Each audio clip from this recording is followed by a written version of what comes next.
So now that you have a basic understanding of the concept of creating movement with compression, we're gonna dig deeper into the level and the nature of the movement you want to create.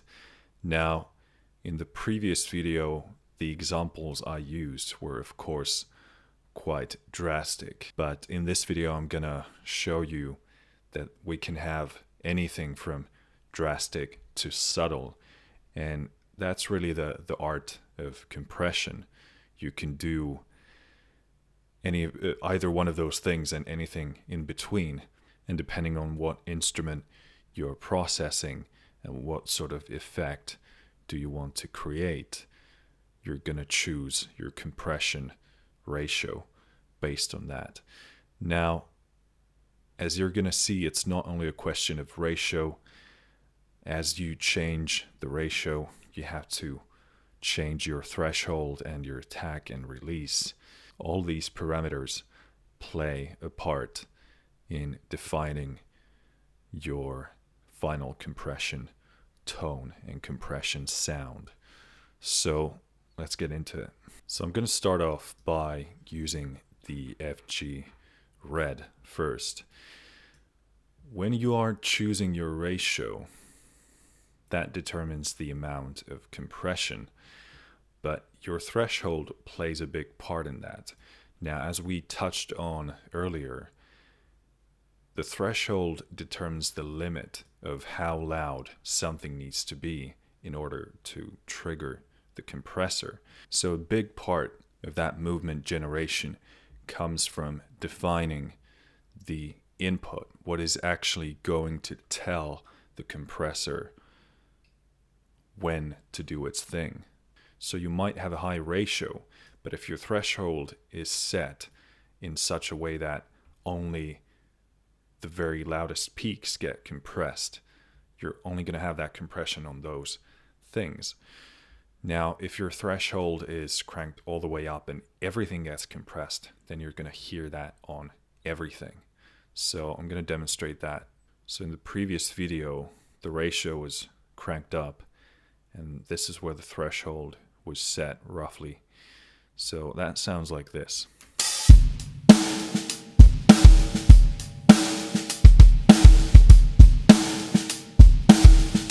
And as I decrease the threshold, you're going to hear more and more of the original track and less things being compressed.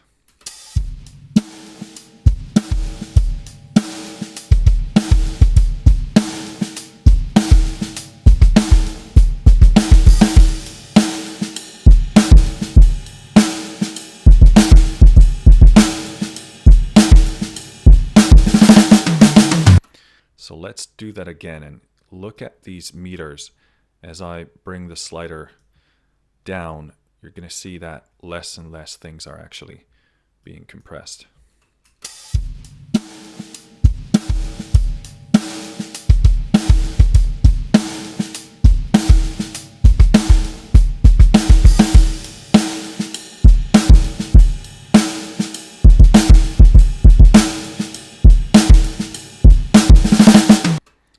So towards the end, you're only seeing the needle move a tiny bit, and that's because only certain things are triggering the compressor.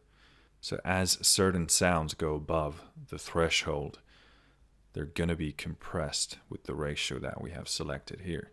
So you can quickly start to build an understanding of the fact that you really do play with these two controls in order to get the desirable effect that you're after.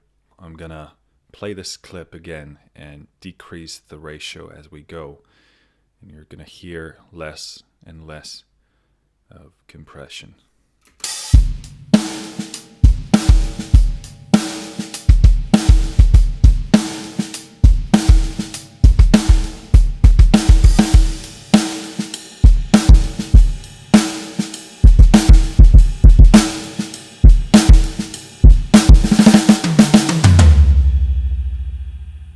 Now, of course, the attack and release play a huge role in the nature of the movement.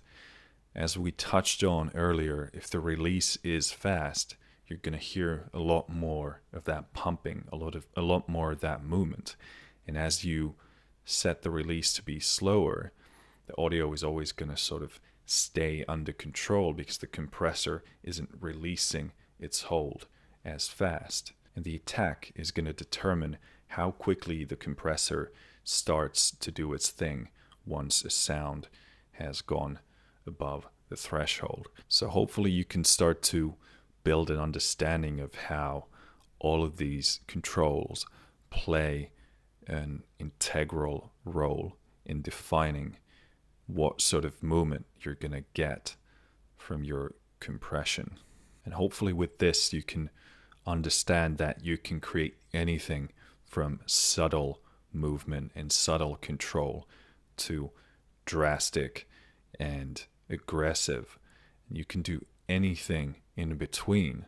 And in addition to that, we have all kinds of different compressors out there, and they all have their own unique, distinctive sound.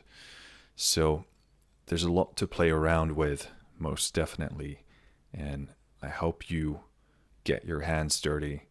Doesn't matter what compressor you have, just use whatever you have and get to know it inside out. And as you've done that, you will slowly start to build an understanding of what sort of things you're looking for. So maybe you want a dirtier compressor, maybe you want something tighter or snappier, and then you can move on into looking for some new tools. Finished.